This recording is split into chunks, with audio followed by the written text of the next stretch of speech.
นี่อยู่เมืองเฟืองตอนเช้าเนาะตอนเช้า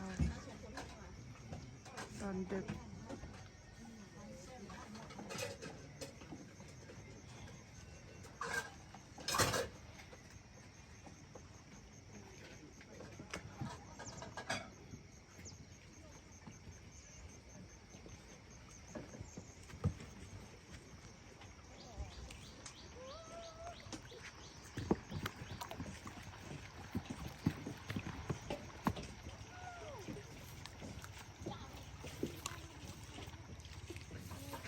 ต้นกระปูชาติปูอย่างออกอนามัยด้วย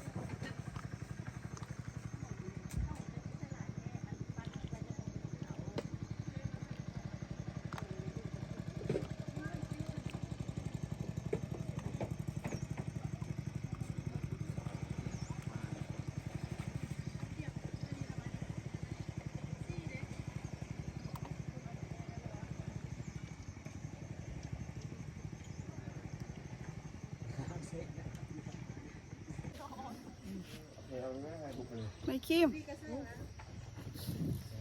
ตอนนี้อยู่เมืองวังเวียงนั่งกินกาแฟอยู่เมืองวังเวียงกาแฟแซ่บ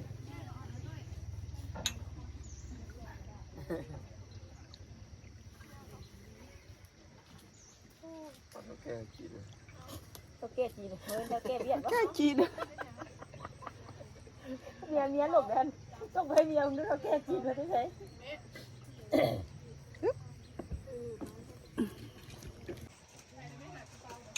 กาแฟอยู่เมืองเฟือง กาแฟอยู่เมืองเฟือง นั่งกินกาแฟตอนเช้าชมบรรยากาศมัน เฮ้ยเดี๋ยวเดี๋ยวเดี๋ยว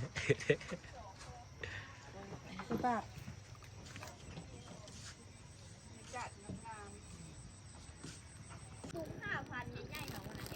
เอาใส่จอกมาน้ำตุ้งอันนั้นเลยตุ้ง5,000ใส่จอกมาเอานี่ นั่งเตรียมสตักบ้าน ขันละ3 ใบนี่แหละ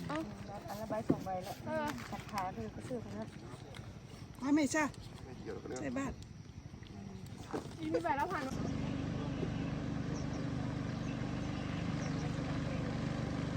พระมาบินพระบาทเนี่ยเมื่อเช้า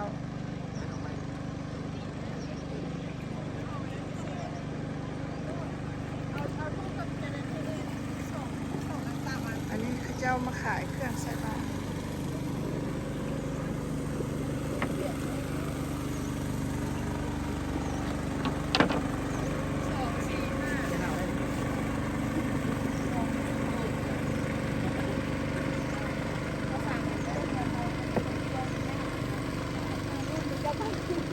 ให้ห้องเพื่อนนี่ก็บังต้นกล้วยได้วิวเขาจำบ่ได้เอาใบละ1,000เลยเด้อเอาใบละ1,000ให้พอได้เซ็นบ้าน นี่นะค่ะใส่บาตร กินซี่องค์วะ2 4อันนี้เดี๋ยวเป็น2 4 5 เนื้อนี้ต้องหาผ่านก่อน มันโบเป็นหัวเธอ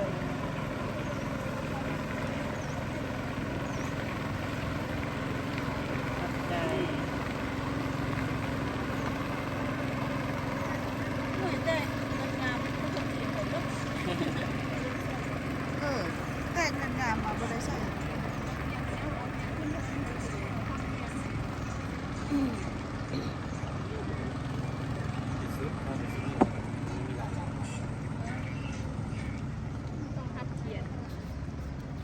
น้ำทาใส่บาตรอยู่เช้า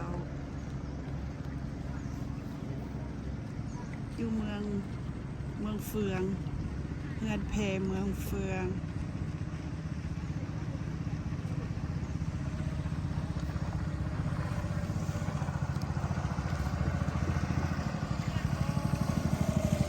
พอแล้วใจ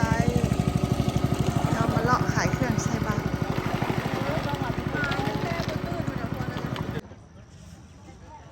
ผู้ใดก็ตื่นแต่ดึกแต่เศร้าเนาะท่าใส่บาตรเป็นรถตู้พนะท่าปอนบาตรเป็นรถตู้พากันลุกแต่เศร้าท่าใส่บาตร เนี่ยพ่อกำลังล่องเรือลงมา คืนนี้เห็นฝนนอนดูครับ พูน ฝนตกมา ต้องข้ามไปเลยถ้ามันห่างก็มีเบื่อกันเพราะว่าไทยบ้านฝั่งนั้นแล้วก็นอนด้วยฝั่งนี้แล้วก็นอนนี่มาจะเรียงจันทร์ไม่ใช่นี่ นั่นแพเมืองเฟือง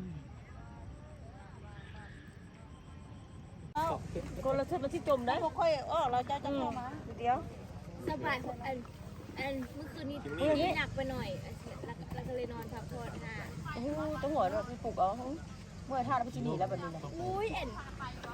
ตู้นั้น บ่ได้แล้วตัวนั้น เอายิ้มเลยเด้อ ทำมามันขวบเลย ข้างนั้นอย่างที่มาเหือในน้อยนั่นมันไม่ได้เห็นน้ำนะเพิ่นค่อยมันค่อย โอเคผู้ชิมาใส่บาทอยู่มื้อเช้าปุ้ยใส่บาทบ่ ไปบ้าน ใส่บาท บ้านยามเศร้าอยู่เมืองเฟือง อยู่เงินแพเมืองเฟืองโอ้มีแต่ผู้งามๆมีแต่ผู้สดชื่นสดใสหน้าตาเอ็มอิ่ม เอาทำบุญเนาะ ขึ้นยับขึ้นมาในมือกองนะมือกองหันไปบีนโบราณ คนเดียว เอาเนี่ยพ่อมาก่อนมาก่อนนะเห็นเนี่ยพ่ออยู่ว่าประคาต้นกล้วย กะคาอยู่ต้นกล้วยต้นนี้ล่ะ ตัดดอก ถ้าเป็นต้นงิ้วก็ตัดแล้วนะนี่ต้นกล้วยสวย อันนี้กิน ที่จมแพร่ที่จมได้เข้าไปไม่ได้พอจมจุดที่ดีนี่ใช่เอาเนี่ยใส่เดี๋ยวได้มันไกลใส่รถเดี๋ยวใส่แล้วก็ใส่เดี๋ยวใส่แล้วก็สุดแล้ว โอ้เขาเปียกแค่น้อย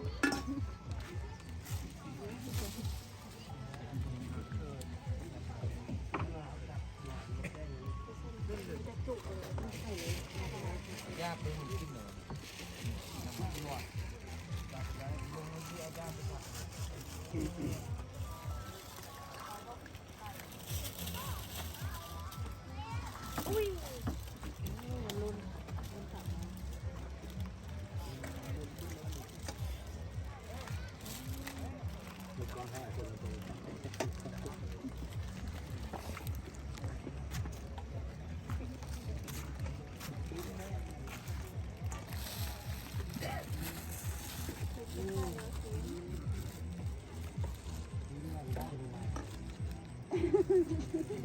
เงินไอ้เสือ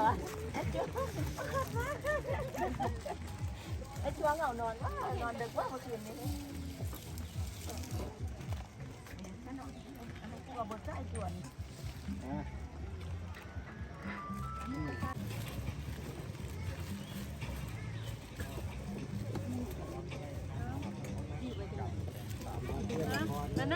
ไปห้าปอนแบบนี้นะ ตั้งใจครับพ่อเด้อ